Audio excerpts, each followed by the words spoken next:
Hello guys, এই দেখো এইখানে গাছ স্টক করা রাখা আছে। এইগুলো হচ্ছে কি একটা গাছের দাম হচ্ছে কি বাহারিংয়ের টাকা 10 দিনার। 10 দিনার মতলব ইন্ডিয়ান টাকা 2500 টাকা দাম একটা গাছের দাম। এই গাছগুলো আমাদের দেশের বাড়িতে জঙ্গলে, পুকুর ধারে, গড়ালি এইসব জায়গায় হয়। আর এই গাছ তো সবাই জানো আমাদের ধান খেতে হয় আলির মাথায়। এই গাছগুলো 5 দিনার 6 দিনার দাম।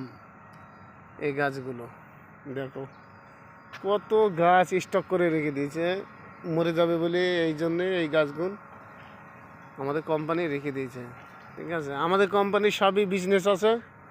ঠিক আছে, এইগুলো হচ্ছে কি শিশু চটকা, ছোট ছোট চারা স্টক করে রেখে দিয়েছে। এগুলো হচ্ছে কি আমাদের কোম্পানির সবই কাজ আছে।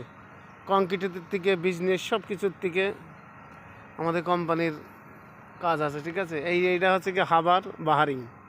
ঠিক আছে, এইখানে কিছু নেই, চারিকোলে পানি, মাঝখানে আমরা।